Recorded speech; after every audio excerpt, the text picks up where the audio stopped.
And we are live, everybody. Welcome to MLB Live Before Lock, Wednesday, September 17th. 8 games going tonight. Good riddance to the early slate. That one didn't go my way. And what else are you going to do but break down the main? We get 2 slates today. I am Josh Engelman. That right there below me, Eric Lindquist. This right here, oh my God, the kit of the best team in Europe. That's all I got to say. Hit the like button, subscribe to the channel, notification bell so you know when everything goes live. Follow us both on Twitter. What's going on, brother? Welcome back to another Me and You edition. Back again tomorrow, too, for it, I think. Unless it's not you. I don't know that, actually. I think it is me. Yeah, I know Greg. We had to kick him out of here for 2 days, which is nice. The show improves, so that's cool. Overall, feeling really good about this slate, kind of working through some of the FanDuel DraftKings stuff that I've got going. But yesterday was awesome. I ended up on a ton of New York Yankees, ton of Mariners. Yeah, basically wanted the combination of the two. There were also a couple of, the triple dong from Canzone was useful. He was not in my best lineup, which was unfortunate, but still a good day of MLB DFS, and a really nice betting evening with Shohei Ohtani getting up over 14 and a half outs for the people, but looking to run it back tonight because, this morning has been pretty shit. Well, let's run it back then. We got a lot to talk about. And if we start at the top of the pitching equation, we have 2 guys that are pulling away from the pack. Blake Snell at 9,500, 30% top 2 pitcher odds, 37% owned. Let's just call it 40. Brandon Woodruff, 27% top 2, essentially 30, just like Snell, 40% owned, just like Snell. And then everybody else is either sub 20% owned or sub 20 top 2 pitcher odds. So let's just start with the simple question. Snell, Woodruff, do you have a preference between the two? Snell. Definitely feel Snell just purely because what you're able to get here taking on a Philadelphia Phillies lineup that should have, Castellanos. It's weird not seeing Castellanos in the lineup like on a day in, day out basis now. I'll say that. It was just kind of like a realization I had at the beginning of this week, but it makes sense. He's just so shut down against lefties, and you're obviously worried about 2 of them, Kyle Schwarber, Bryce Harper in this lineup. He's been awesome against them. He's been pretty damn good against righties too. So overall, no matter what way you slice it, he's got great strikeout stuff.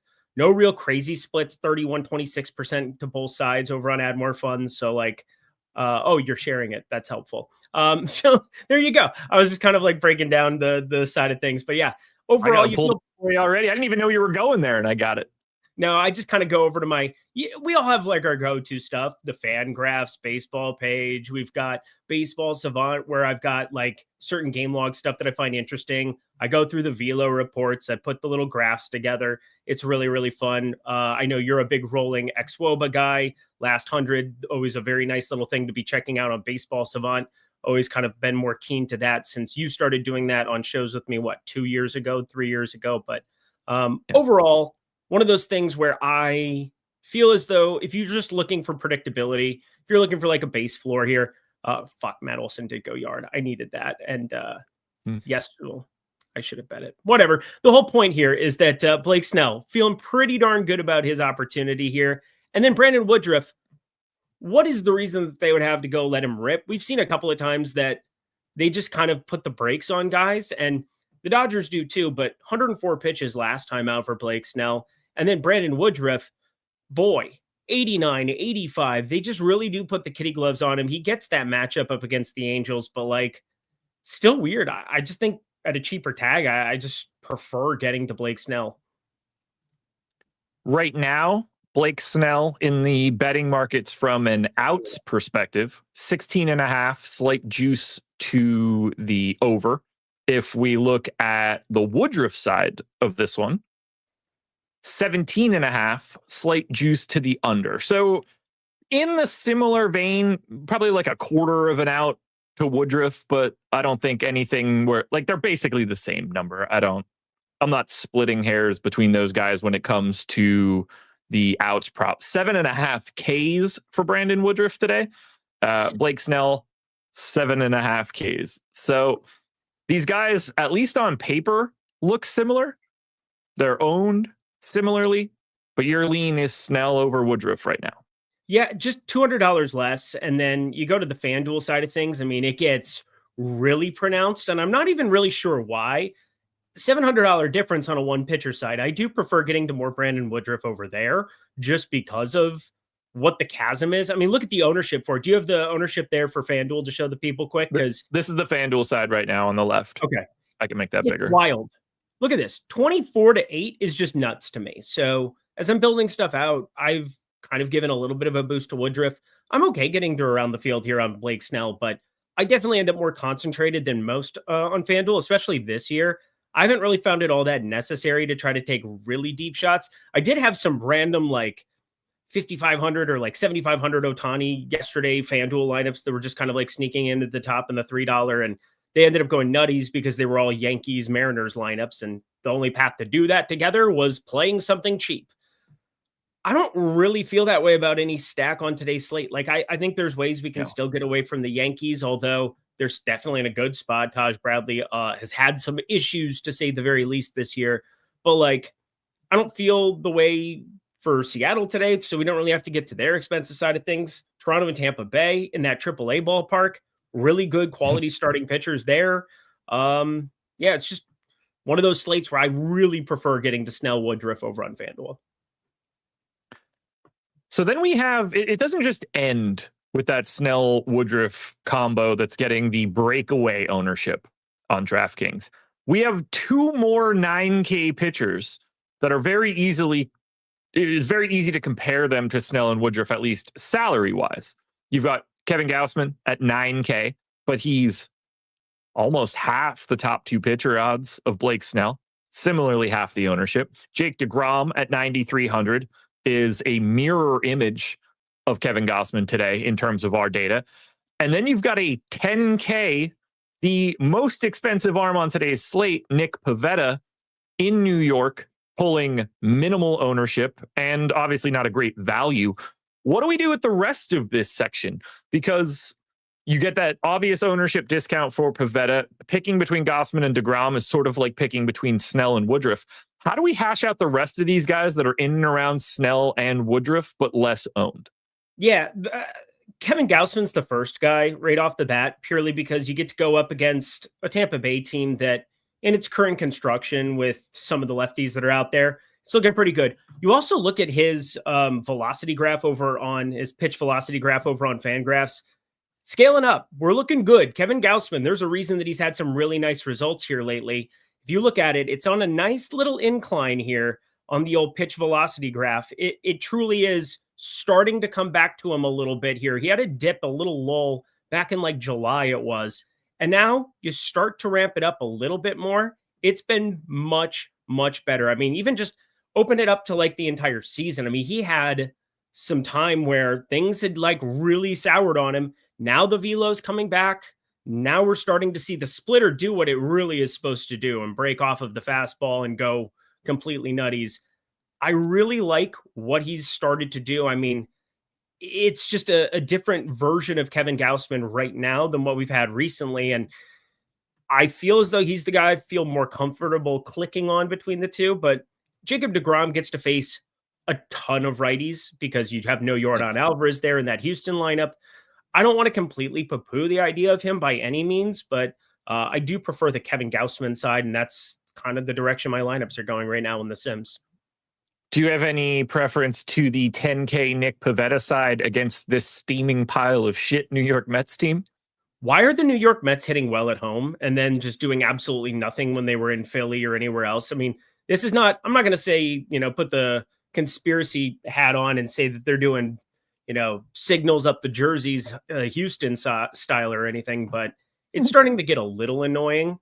What are you seeing with Pivetta? Because, I mean, this has always been a risk-reward guy his entire career, and now, it's just the same version of him as what we've had previously. He had an awesome beginning to his season, and now he's just kind of sitting around that 190 expected ISO to both sides of the plate. He gives up power to anybody and everybody when he makes contact, but he's also live to see that 27% on both sides of it spike to 35, 40, and you would want him as a differentiating piece. What are you doing with him? I mean, you don't really see too many people ever in this situation that have thrown 1,300 pitches to lefties and have a 90-point gap between their ISO allowed and their X ISO, like 100 regular ISO to 190. Yeah. You normally see that in like a relatively small sample. That's as big of a sample as anyone could have against lefties so far this season. And it's still sort of pronounced against righties, 190 to 150. In those situations where it's such a chasm, especially for somebody with a pedigree like Pivetta, I tend to think the truth is probably somewhere in the middle of all of that. These situations usually make me think like there's something about Pivetta that doesn't translate to the X ISO number to get it to like the full blast 190 here. I mean, explain it to the people, like when we're talking expected ISO, we're talking batted balls that are put into play. It gives up the sense that you have control over where that ball goes. But maybe he does, is kind of what we're getting at. Like that's the thing about expected numbers, is like you expect based on the launch and the hard hit what is going to happen to the baseball. I will say this, look at the pitch velocity, like curveball, fastball kind of coming here, and then the exit velocity of those, if you slide a little bit over, where like you get some interesting stuff with Nick Pivetta, where like maybe he has more control and has like a pattern with where that ball is getting put into play. And as a result, we're seeing like far less hard contact against the curveball, and maybe the profile of it. I mean, look at this. That is a super low swinging strike rate for a curveball to lefties. Like, think about that. So there's a lot of weird stuff going on with him if you start getting more granular with it. But yeah, it's one of those things where maybe he's one of those pitchers who does have control over the pattern and where the ball is coming off. So even when it gets hit hard, it doesn't necessarily get him in trouble. I would never expect to see a gap of close to 5 miles per hour in exit velocity from his fastball versus lefties at 90.7 to the fastball versus righties exit velo 95.5. That's crazy to me that righties are hitting the ball 5 miles per hour faster off the bat than lefties. That's off a fastball, no less. Yep. Wild. I don't know what to make of any of this. I'm a lot happier to see that he is essentially like a pay up to be contrarian option today instead of like something we had to think about, because I don't really like it, especially with the Mets fighting for their lives right now. That said, 16.5% top two pitcher odds, 10% ownership. Should we be more interested in him just from a leverage perspective? I mean, you're kind of talking me into it, but also you're getting the wheels turning, because like this is the stuff I remember looking at before the season started, where, you know, you get a Nick Pivetta out there. He's a right-handed pitcher. So what do you do if you're a team going up against him? It doesn't matter if it's lefties or righties, but more than likely you're kind of set on putting in lefties. So if you have 6 or 7 lefties, you're getting weaker lefties on the bottom half of it, whereas your righties are generally going to be your stronger hitters that are going to remain in that lineup, or guys that are in there defensively in the 8-9 hole, things of that nature. And as a result, like, it doesn't shock me to see that you have a harder exit velocity for righties against him, especially a guy who throws the fastball that much to them. I do think it's wild to see a 5 mile per hour difference, because I would think it'd be like 2 or 3, something of that nature. So yet another outlier thing going on with Nick Pivetta. But if you play DFS, I mean, he's basically like Yuri Perez that we talked about yesterday, where he lives on the polls. He'll have a 20th percentile outcome that is way right and a 20th percentile outcome that's way left. And then 60% in the middle just doesn't even, like, those aren't even in the game logs. Like, it's all -4s and 28s. Like, Nick Pivetta is a better pitcher than Yuri Perez, and he's 20 game score and 75 game score, and that's it. Exactly. So, like, what's fun about Nick Pivetta and talking about these tournament things, we can all look on paper and see Brandon Woodruff and Blake Snell. They're good options. So what is the opportunity cost of like mixing these guys in? That's always like the question I ask. Like, I'm playing Minimax today. I'm not playing like a ton of volume for anything. Like, I feel pretty good about some of the $3 lineups I'm rolling out on FanDuel, but like, I'm all right being more aggressive. If we can find a reason to like really ramp it up for some of these guys like Nick Pivetta, Jacob deGrom, and we can find something that's kind of like, oh, nobody's really turning that over, I'm down to go with it. Problem for me is that usually those end up being cheaper pitchers because I'd want to still get to one of Snell or Woodruff in just about every single lineup. They're just so the chances that both of them fail are very, very low. It's like putting together a single game parlay where it's just like, well, yeah, your chances of success are very low there, but like it's baseball. And if you find something with Nick Pivetta that can really kind of be like, oh, well, I don't think the field's picking up on it. Our top two pitcher percentages, I mean, that's the thing is that there's positive leverage there. It's just the 10K price tag is such a inhibitor in like wanting to do anything aggressive with him. Yeah, it becomes tricky because like obviously we like Snell, we like Woodruff. It's not that we don't like Pivetta, he's just a little expensive. Gausman and DeGrom, like those five guys have the five highest top two pitcher odds. No one's cheaper than 9K. So then the question becomes, are we doing this double pay up pitcher thing? Or are we trying to find value in Cole Reagans, Jesus Luzardo in a terrible spot, Christian Javier at 6,500 with a 4.3 run implied total? And then like the 7K range with Luis Heel and Peterson, like there's enough here, I think. How do you want to handle value? Because on the surface, when I look at this right now, at least from a run total perspective, I'm a little intrigued by Christian Javier. He's the guy. Well, there's two of them. He's one of them. 297x WOBA for him here. Pretty darn freaking good. He's an extreme fly ball pitcher. He's got to avoid pulls in, a ballpark that obviously if you pull the baseball, you're in a really, really good position for success as a righty. But against righties, he has one of the best pull air percentages. One of the worst pull air percentages in baseball. And so like you really have to be careful with a guy like this because you just kind of know what the risk of ruin is. But if you just look at like the year-long base rates for anything on the Texas side, it's always going to look better because there's no Corey Seager. So like, no matter how you break it down with Texas right now in their current iteration, it's better than even just like baseline rates that aren't that good to begin with. 154 ISO versus right-handed pitching, 98 WRC plus, pretty neutral, 241 average against, and like working through it, 282 BABIP, so pretty neutral there, maybe a little bit lower than, it should be relative to some of these other teams. It's seventh lowest in baseball, but like, Christian Javier has strikeout stuff sitting right in that 23-24% side to both. There's no like extreme split for him there. It should be pretty sustainable. And he has one pitch specifically that I just wish he would go to a lot more in that sweeper, especially as you like look at it and its effectiveness against righties. He basically is just sitting there with like a 33% whiff percentage. The knuckle curve, so weird to see no swing and miss with that pitch for him specifically, because most guys, when you see a knuckle curve, have ridiculous whiff percentages on it. Pretty much the exact opposite for him, but he's a low velo guy this year who just is finding ways to still get some kind of swing and miss. He walks a lot of guys, which is always freaky, but such better expected numbers. 3.44 expected ERA next to a 4.79 ERA. That's another chasm that just for me, it's like he's been a better pitcher than what the results have shown. And that's why we're getting a cheap tag. And it's not that difficult of a matchup relative to other spots on the slate. So like for me, Christian Javier is the guy. We have number one in value. I don't see how he isn't the guy that you want to get to the most. And he has the third most for me in the Sims right now. I just ran a raw sim, nothing added, just taking the top 150, 2xing Snell, neutral to Woodruff, 2xing Christian Javier. Those are the first three guys off the board. Under Gausman, under DeGrom, under Reagans, under Luzardo.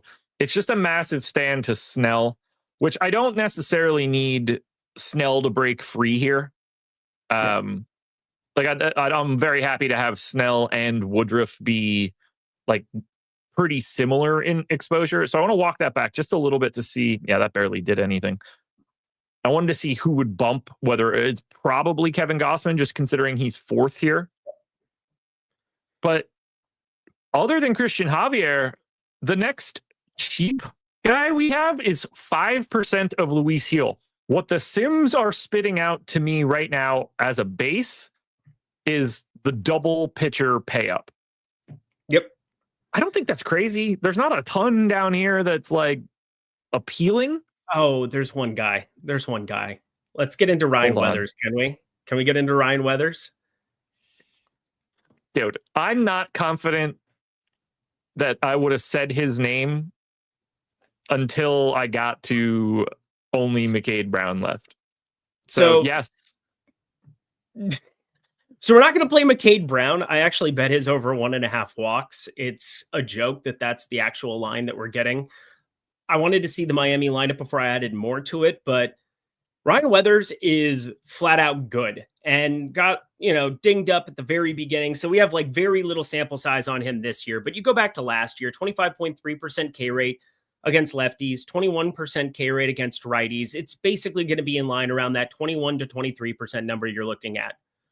But let's just remember that this is the Colorado Rockies. And I think, we really, we look at Coors Field on a day in, day out basis. And it's like, all right, well, yeah, of course you can target where you can play every Rocky, you can play every Miami, whatever. That really hasn't been the case this year. But like Colorado's historically bad offensively. And there's freaky Hunter Goodman and Ezekiel Tovar and guys who can actually hit baseballs and be somewhat effective that are in this lineup now that haven't always been there the entire year. But like 74 WRC plus 144 ISO against left-handed pitching for the year.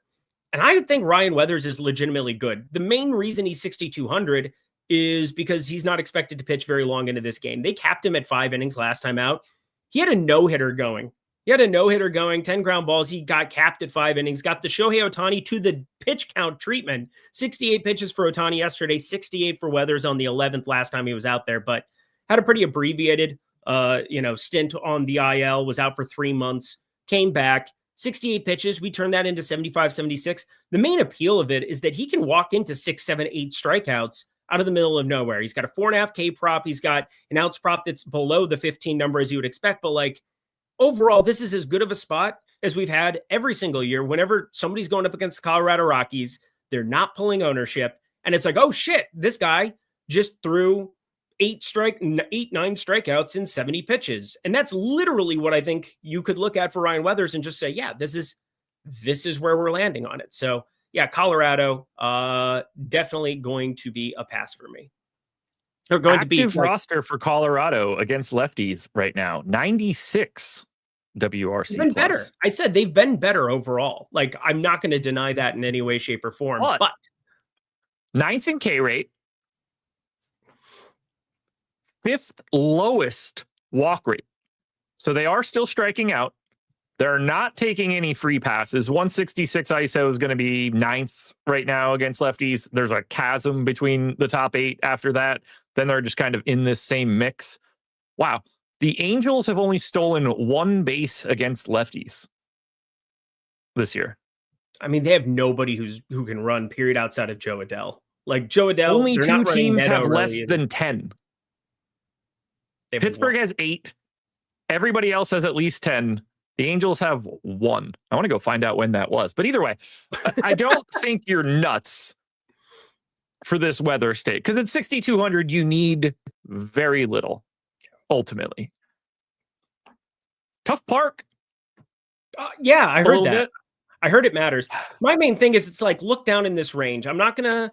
Like Jose Soriano, I thought would end up pulling some kind of ownership. That's not really the case. But then the more I looked into it, the more I find it to be pretty unnecessary. Plus, the Milwaukee Brewers are God's team. We don't want to bet against God's team, it would appear. Like, just fuck these guys. They just continue to make life miserable. They're God's really team. Good and really chalk. Well, I mean, yesterday, it's just like a 28% owned Christian Yelich goes yard and ruins like what I thought was going to be a nuclear slate for me. But that's neither here nor there. That makes me feel real bad about God if he's like, you know where I want to be? Milwaukee. They're the best. And that's why they named their beer that. Well, they also flooded earlier this year, so we'll be nice to them, I suppose. They had some tough times up there in Milwaukee earlier in the year, so they can have a good baseball. They got Giannis, man. They're playing with house money until Giannis leaves, which will happen mid-season this year, maybe. I don't know. Only the off season. I'd bet my house that he doesn't get traded during the regular season, but that's it's more wishful thinking than he actually. Weeks. Yeah. Well, no, it's a conversation. That's just a tough trade to make during the season. He just makes too much. Well, and you've got, by the way, you've got your thread coming out. I was just going to plug the thread. The fact that you've got a bunch of basketball content coming. If you guys are looking over at Josh Engelman, we were talking this morning, kind of got excited about that because, we got the underdog alert the other day where it's just like, oh shit, we're breaking down ball. I didn't want to see the Utah Jazz as the first team that they were going to break down, but is what it is. You can't have everything you want.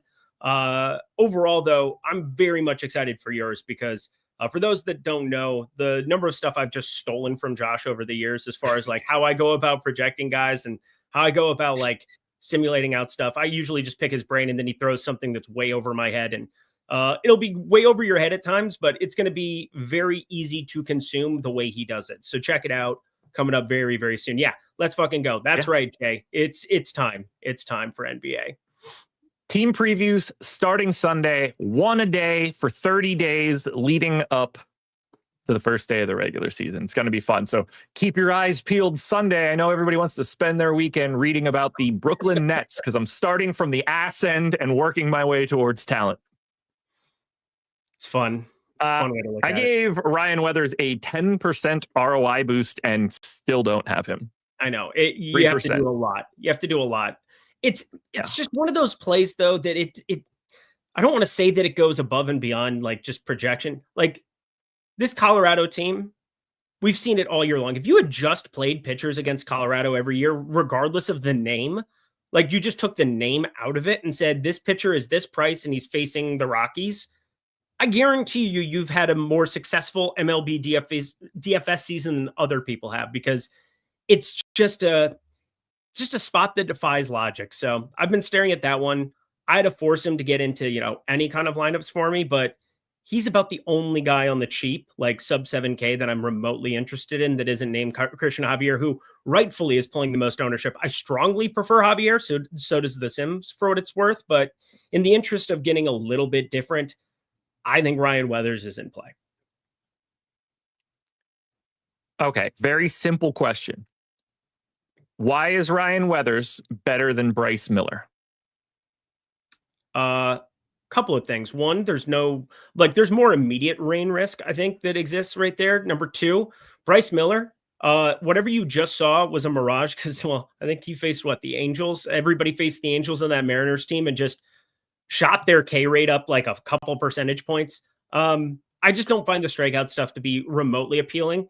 And the matchup, I get that it's Coors Field relative to Kauffman, but Kansas City just really, really, really is strikeout immune. I mean, we're talking incapable of really finding any kind of strikeouts whatsoever. Pull up that current lineup iteration here against right-handed pitching, because Kansas City on the season, the best at avoiding strikeouts against righties, 17.4%.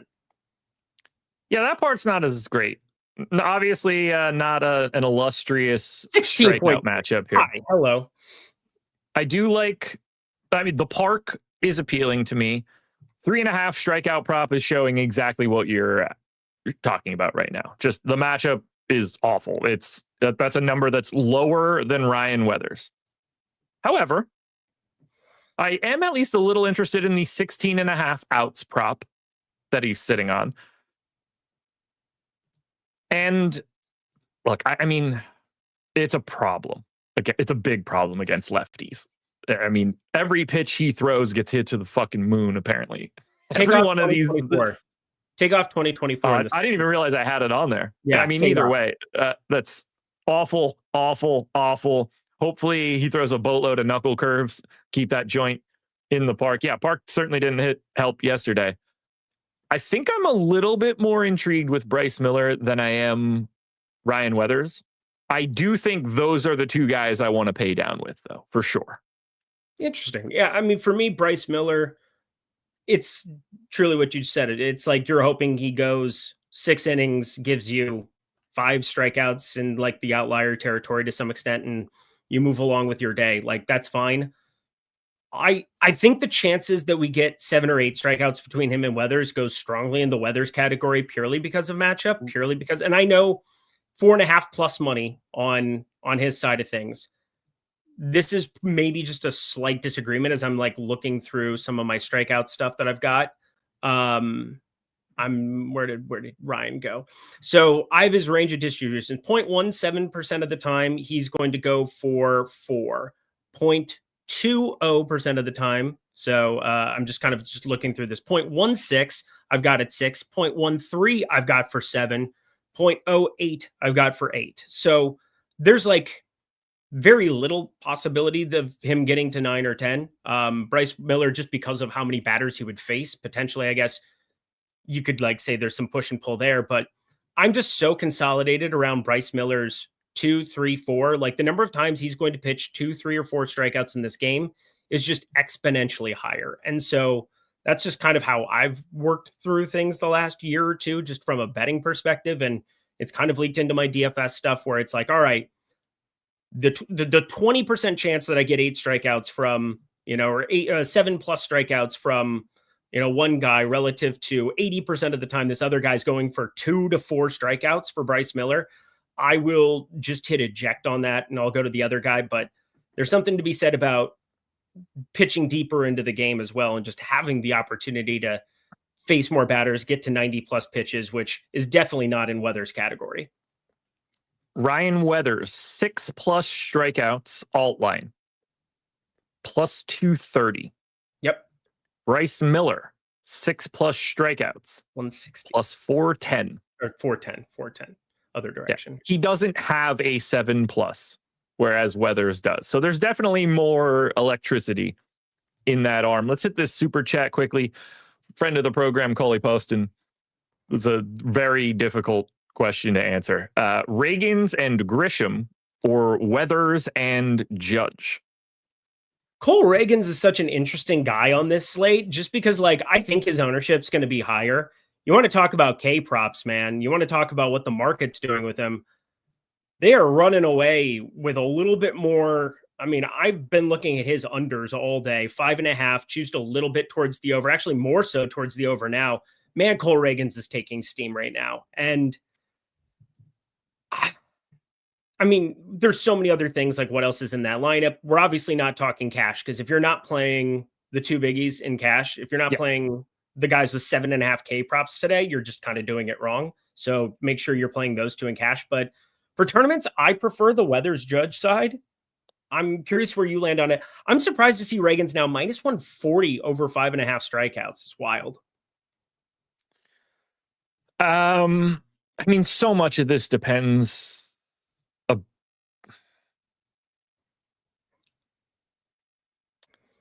The gap here, I mean, these guys are lined up pretty equally. 15% top 2 pitcher odds for Ragans, 5 for Weathers. It's kind of mirroring the ownership right now. I'm with you. I don't have a like a firm take here. I would lean the Weathers Judge side. I mean, I very much bet Trent Grisham, a little bit better than plus 400 to hit a homer today. So, like, I'm cheering for Grisham for sure. But, like, man, it's hard to know without looking at the entire lineup. I'm assuming it's just one Yankee one-off that we're talking about, period. And it's not like something that you're looking at for the Yankee stack.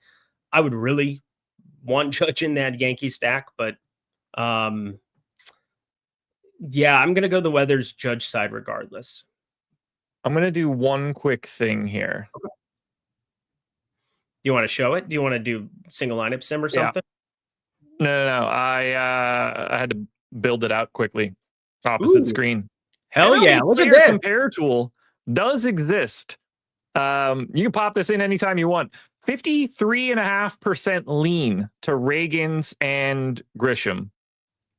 But it's tight. It's tight.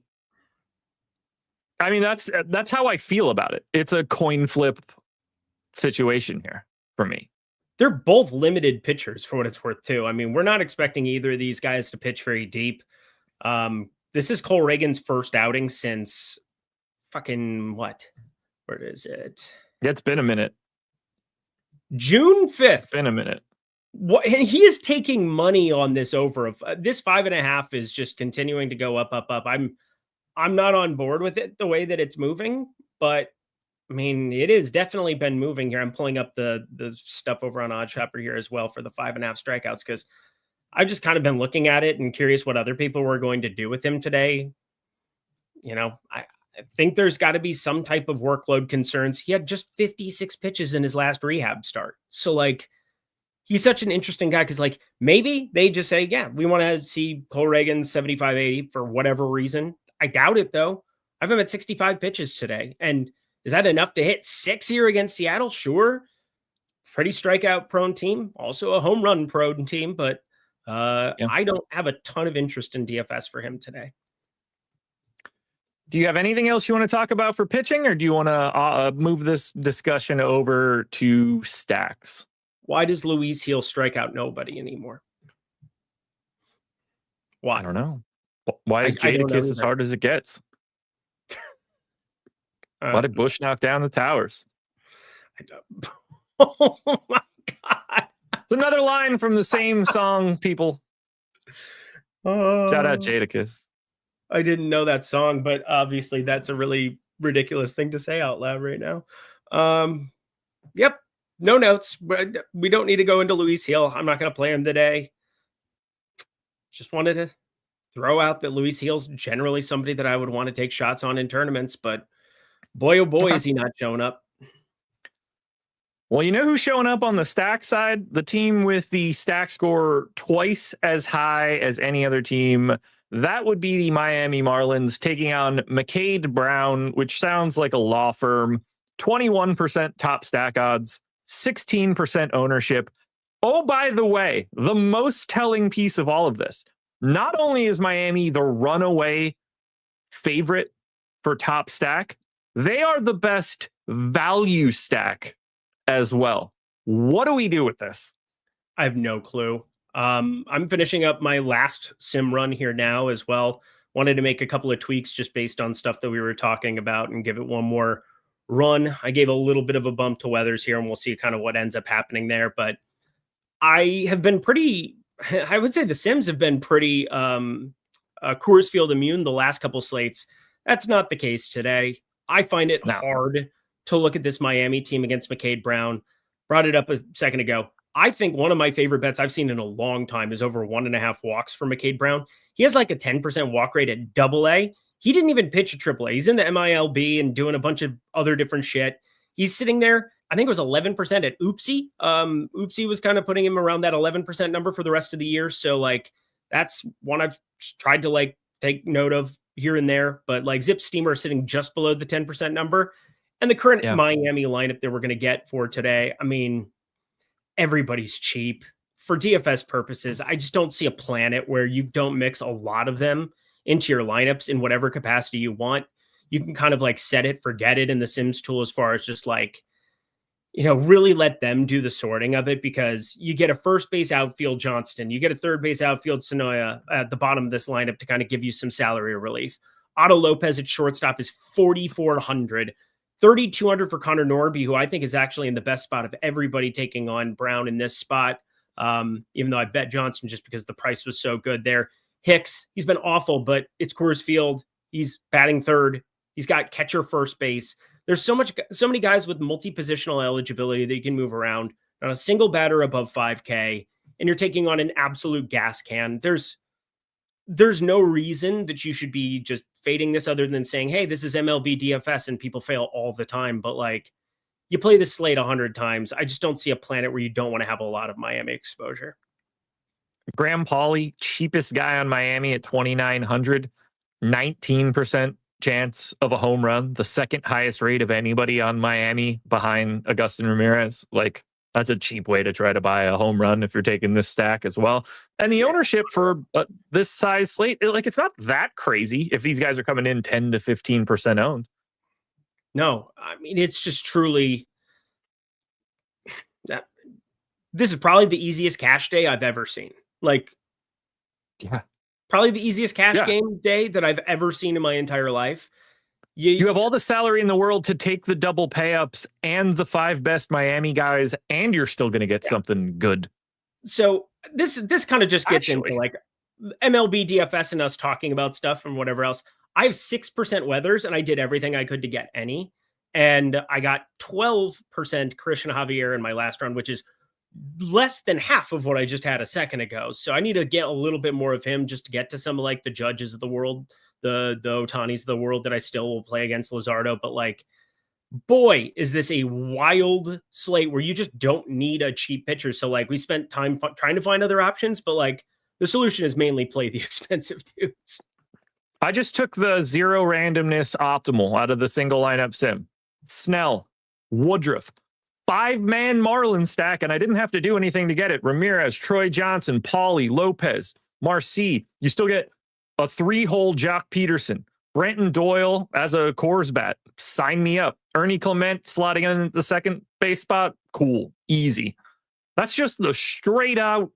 This is the optimal lineup. And we knew for sure that we were going to get Snell, Woodruff, and 5 Miami bats. It came up easy. I was actually a little curious if we were going to get an even better individual one-off. But I mean, that's 2 pay-up pitchers and the top stack of the day. And you still have 3,200 to fill out second and 2 outfielders. Like you can find that so easy. And the problem with that then is everybody sees what we see right now, right? Like, oh, it's Miami. They're facing a random idiot. They're in Coors. They're the top stack. They're the top value. Who's second? Oh, now we're having fun. Now we're going to play a little game. I think Colorado's probably second on the other side up against Ryan Weathers. That's my second favorite stack to get to. We just got done telling you all the good things about him. He's had all of 1 start coming back. He looked awesome in it in very limited amount of time.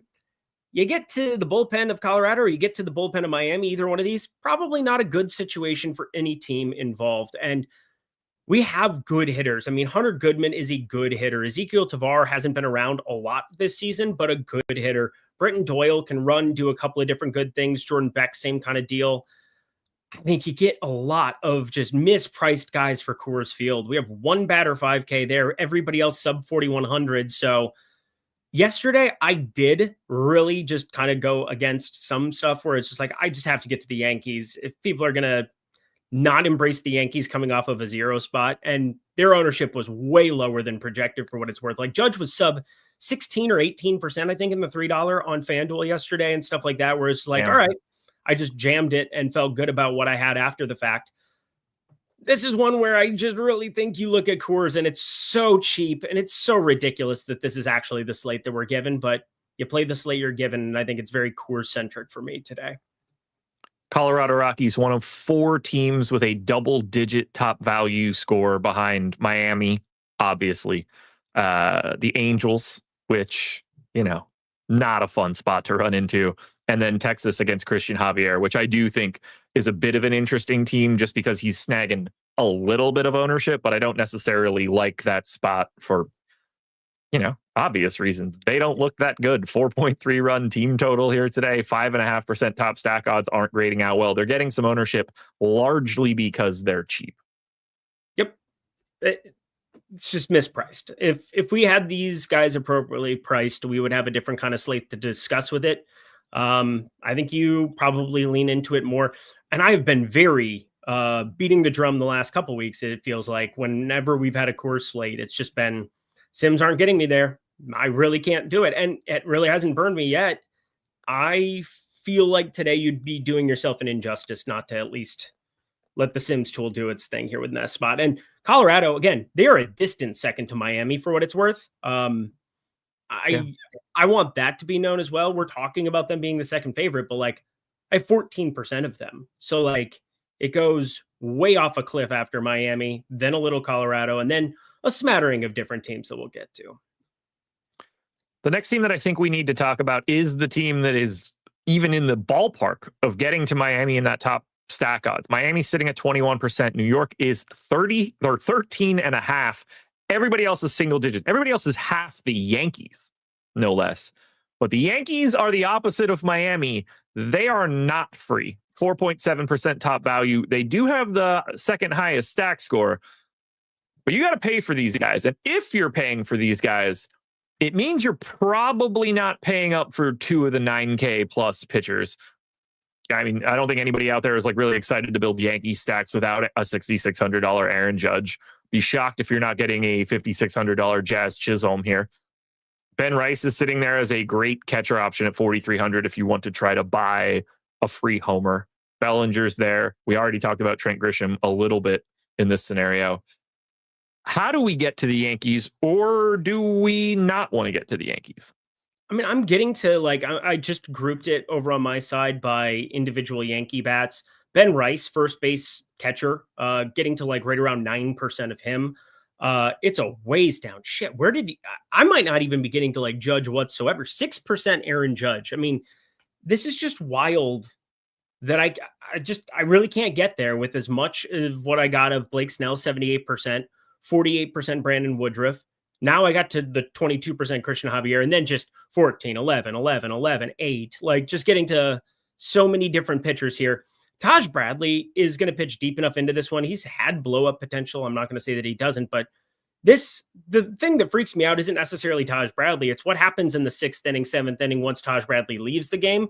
Because this Twins bullpen has been just so abhorrent since we traded away everybody at the deadline. We got rid of Griffin Jacks. We got rid of Duran. And these guys that we're putting in on a day in, day out basis are so bad that teams are just teeing off in the later stages of games. So if Taj Bradley can just be semi-functional and not that blow up type that we've seen a couple of times this year, he's got a 172 ISO against lefties. So it's not like the easiest target practice there. 120 ISO against righties, pretty decent. Like, I think this is just one of those teams that I'm all right being way lower on than the field. And, you know, there's still some bats to be mixing in a little bit here and there, like Cal Raleigh, like some expensive guys to try to get a little bit different, some lineups and still find some of those cheapies. But yeah, the way that it's getting sorted for me, I'm just really not getting to the Yankees today. So exact opposite day of yesterday where I had no Coors and all the Yankees. Yeah, just flip it on its head. We are very light on the Yankees coming out of the sim that we ran earlier, including a 2.7% exposure rate to Aaron Judge. So I have to ask you then about the team that we actually are getting here. And that is the Milwaukee Brewers. They are showing more than anybody else here, save for Miami, because Miami's just getting put in everything. Anywhere someone can fit a Marlin ends up there, whether it's a single, a double, a 3-man, a 4-man. Milwaukee, though, is the team that's breaking free. Now, I would never play 21% of this 2% 5-man Milwaukee. I would walk that back a little bit. But as we look at Milwaukee, they are 7th in stack score, middle of the pack top stack team, no value what to speak of, 4% owned, and they've got a date with Jose Soriano today. Is Milwaukee a team you would want to see coming out of the Sims like that? Because I don't like it. So the main thing about Jose Soriano is that he's going to nuke every home run board from now until the end of time. The launch angle coming off of it is just ridiculous. The hard hit is still up. He's still got some kind of issues with that. But overall, the guy just induces ground balls with the sinker. He just peppers sinkers over and over to everybody. 66% ground ball percentage is just absurd. We're talking like, you know, Framber Valdez stuff from the other side. And then he just limits lefty power in a way where it's just so hard for me to be in love with it. But that being said, the ball gets put in play a lot. And it's not that I don't love it, because again, I'm probably on par with you to some extent, like where I don't want to be as high on them. I mean, obviously yesterday they were definitely a team that came out in the Sims, and you know, the ones that broke free for me on FanDuel just did not have Milwaukee Brewers. And then you got the Yelly bomb and you kind of needed to have him at where his ownership was. But I look at what we're getting right now. It's a little heavy for my liking. I'm probably on board with you. I mean, you just look at the home run boards. I mean, Chris Yelich is like 700+ or something I saw earlier. Everybody on a day in, day out basis looks absurd because the guy just doesn't help you hit those like extreme things you need. Like, we need home runs on DraftKings. Like, we can't just run the table for 10 runs against Jose Soriano and be in a great spot. We need some guys hitting some doubles and homers and things of that nature. And that's definitely something that Jose Soriano masterclass at, is like just not getting completely pulverized and having just like, you know, getting killed by BABIP over and over again. But yeah, I think 15% is a little bit heavy for me. I'm definitely going to be scaling it down to around the 5-6% number. Yeah, I just walked them back quite a bit. They're still going to be there. Like, I had to give them a -20, and they're still the second most 5-man exposure, pushes Miami up even higher, which again isn't surprising. But by bringing Milwaukee down to a reasonable number, Seattle now is the team stepping into that extra space as a bit of a pivot. Seattle, one spot ahead of Milwaukee in stack score, and essentially the same setup. Slightly better top stack odds, actually worse value odds than Milwaukee, so a little bit more expensive. You're kind of getting the same thing here with a little bit of a benefit of the Reagan's ownership as well. Do you prefer Seattle to Milwaukee now that we're starting to open that up? Yeah, I do a little bit, especially because like Christian Javier lineups, like where am I going to go with that money that isn't necessarily the Yankees? And that's where Yeah. Cal Raleigh, Julio Rodriguez, these guys make a lot of sense. Plus, we have no bearing of knowing exactly what kind of Cole Reagans we're getting. Like there wasn't a whole lot of workup for him they basically just are giving him a little bit of work at the tail end of the year, not have him sit on the couch, although with how good he's been for Kansas City and been revelatory since Texas just randomly gave him away. Probably a good thing to do is just put him on the shelf and chill, but get him a little light work, and then you turn it over to a bullpen that's just been a problem for them all year long. In my Twins division, Kansas City's just been a little bit of an issue there. So I think we definitely get to like the expensive bats. We got to put the money to use somewhere. So I'm just kind of looking through. I just filtered out some of my Seattle lineups here. Pretty much all of them have Christian Javier, and I'm all right with that. Yeah, I think that makes a bit of sense. Let me see. Whoops, wrong one. Just the Yankee pivot contains C. Woodruff Snell, Seattle stack, second highest ranked lineup here. What? Woodruff Snell, Seattle 4-man with a 4-man Texas. There you go. Yeah, I was gonna say the Texas one is weird to me because they're the other team to probably talk about. How cheap is this team? I mean, with no Corey Seager out there, and then you brought up the Jock Peterson piece already. You just look at this team top to bottom, so freaking cheap. And on a slate where we are getting to expensive pitching and you're trying to find ways of being unique, this is a path to doing such things. What do you have on your screen? What is this? I'm updating my data on the back end so I can check my home run model if we're still here in the next 2 minutes. Absolutely love that. I love that for everybody involved. But yeah, we look at this and Jock Peterson, I will throw this out there. Massive pinch hit concern. I would not be playing him in single entry. Yeah. If you're playing a handful of lineups, whatever. But the guy got 2 at bats, I think, yesterday before getting pinch hit for. The Houston's one of those teams that just has a treasure trove of lefties sitting in their pen. They're still without Josh Hader, but overall, this is just one of those spots where you get a DHing batting third Jock Peterson. If he doesn't face Javier 3 times, he's getting pinch hit for it. They'll find a way of getting him out of that game. So, yeah, even though for the most part, with the version we've seen of Jock Peterson this year, maybe you keep him and Rowdy Tellez in this game. So 5 guys under 3K: Freeman, Peterson, Tellez, Jonah Heim, and Osuna. And Peterson and Tellez at the very least are fantastic. Try to buy a homer type dudes at that price. And Jonah Heim doesn't have 0 pop for a $2,600 catcher. It's not a ton, 10% home run odds, but they're a little intriguing to me there, especially when you see that second Seattle lineup be a 4-4 Seattle, Texas. No problem to get to Tellez, no problem to get to Peterson. Slides in very easily there and still gets you that Woodruff Snell combination. I'm very surprised to see when Seattle's included in some of these stacks. It's a lot more pay up pitching than I was expecting. Facts. Yeah, if I unfavorite all of those and just take the top 20 Seattle lineups, what does that pitching exposure look like? Snell, Woodruff, Javier. Yeah. But a little heavier than what I have elsewhere. Just looking at my Javier, my top ones had mostly Javier Snell, but I'm also doing some things to not have as much Jock Peterson. And Jock Peterson came up in the optimal sim. So again, that's something that I'm doing a little bit carefully. If you want to talk about the nuance of it, trust me, he could get 3 at bats. He can hit a bomb, sub 3K, burn me, do whatever. But, if I'm playing some smaller field stuff here as well, I tend to get away from guys who basically have 3 at bats. And then you kind of know that teams are going to attack them with a lefty. So just something to be careful about with him. I mean, we could go down the list of how many teams do stuff like that. Boston with Romy Gonzalez. Yeah. We've got so many teams that'll just treat certain guys a certain way. And then, they're getting pinch hit for it. And it sucks to know like, oh, I'm about to see his at bat. And then they're gone. And those fantasy points don't travel well. Are we missing any teams that we should be touching on today?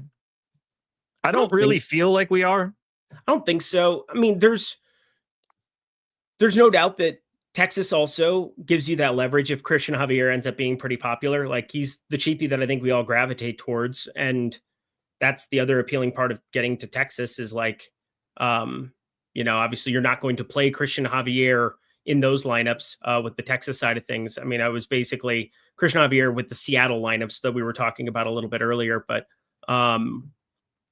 I do think there's a world where like the Mets against Pivetta, you get to like one or two of those guys with the amount of power that he's given up forever. It's just like always in the back of my head where it's like stacking against Pivetta, but Pavetta's not pulling any ownership. So it's far less appealing today than what it's been in previous iterations of DFS in 2023, 2024. And you just kind of want to, is Lorenzen and Reagan sharing pitching tonight? I did not see that unless there was a note that literally it doesn't seem like that's the case. They're not listing anything like that on the FanGraphs data. Reagan's has a 5.5K prop juice to the over, so that just it makes me feel like that's probably not the case. If there was any murmurings like that, I think that he would either just be off the board for something like that, or it wouldn't be 5.5. It was just minus 140 a second ago on over 5.5. Now it's at minus 113 on DK. Because I mean, obviously that's Onyx odds and DK identical numbers you're going to be getting. Maybe that's creeping up right now. I mean, if that just showed up, I mean, I have been staring at this under all day, Josh. I've been staring at this under all freaking day, not knowing what I want to do with it because I just don't agree with the market. But now the market's starting to come my direction. I'm like, did I miss the boat on this? Doesn't look like it. I mean, okay, I got a Kansas City, Ann Rogers, Kansas City reporter for MLB.com. With Cole Reagan's return tonight, Michael Lorenzen will head to a bullpen in a piggyback type role. Reagan's isn't built up fully, likely around 60 to 70 pitches. So with this being Lorenzen's normal day to pitch 2, Royals will have him as coverage. I think that probably just gives Reagan's a quick hook more than anything else. Right. I would agree. Definitely makes me like anything for Reagan's less than I did before. Because that tweet came out an hour ago. I mean, shit. This is just one of those spots where you just kind of want to, in some way, shape, or form, be invested on being right. But like, you don't have to force it. We just have so much baseball. I've bet so much baseball this year that it's just like, if I don't absolutely love it at this point, I'm probably not going to bet it. But it's just such a big number for a dude that's legitimately throwing 60, 65 pitches is what I'm getting at. Well, top of the hour. And as much as I want to get out of here right now, we did get a super chat and we got it from a friend of the program and noted winner, Sean Jeezy. Hey, gents, will you be adjusting your Snell exposure at all depending on the Philly lineup? I would not be. Yeah, I think we kind of know what we're going to be getting to some extent. Like, they came into town, they were going to party and do whatever else on Tuesday night or on Monday night, but then they realized it was also Monday night in LA and apparently couldn't go out anywhere because there was nothing really open for them. So maybe that got pushed to Tuesday night. I know more clubs open in Tuesday night in my neck of the woods than anything else. I don't think we're going to get a crazy watered down version. We got the watered down, like Real Muto. It would absolutely floor me and shock me if he wasn't back in. Marchand ended up being your catcher yesterday, and he ends up hitting the 3-run bomb, of course. But Castellanos is not playing in an everyday role. He'll be in that lineup. I think he's expected to be Bader, Schwarber, Harper. Middle of a chase for a 1 seed, they'll still be in it. Maybe you get this Lantigua fellow that I'm seeing projected to some spots here as well that ends up the bottom of the lineup, but like, I don't think we were going to get Bryson Stott no matter what. I don't think we were going to get Weston Wilson no matter what. Yeah, it's going to be a no from me, dog. Well, Weston Wilson will be in that lineup, excuse me. But like overall, overall, if all of the main dudes happen to be out, then yeah, obviously like Snell looks a little bit better. I just don't think it's going to be a wholesale nobody today. Yep. Still in Tampa tonight, Eric. No, we bet Toronto. Go Toronto. Kevin Gausman season. Well, we are at the top of the hour, folks. That means we've got an hour in the books. So that is going to do it for MLB Live Before Lock. But I got to say this first before we do anything. Eric, tell the people what you got going on. Tell the people where to find you. Yeah, a lot of different things going on for me. First off, home run for tonight. I'll go Jacob Marcy in Coors. How about we do that? Unless we can't do Coors. That'll be cheating, I suppose. But you get that.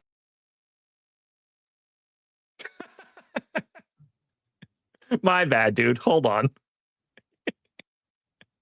Go ahead. It was fantastic. Yeah. So I tried switching to your StreamYard like drop down because I didn't know if you had any graphics that I could pull up. But the moment I switch to your folder, it gives me everything. It gives me a new view. It gives me a new overlay. I thought I could just go grab one of your images. I can't. So sorry, proceed. I didn't mean to do that. It's fine. Lindy's Leans, Likes, and Locks. Go check it out over on the OddsShopper YouTube channel. Doing a lot of work over at Tails, getting some free stuff out over there, in addition to having the Discord, which has just been popping with baseball all day long here. So I'm going to be jumping back in there for the next, 4 or 5 hours, hanging out as I'm working through tomorrow's 10-game MLB slate, 1-game NFL slate.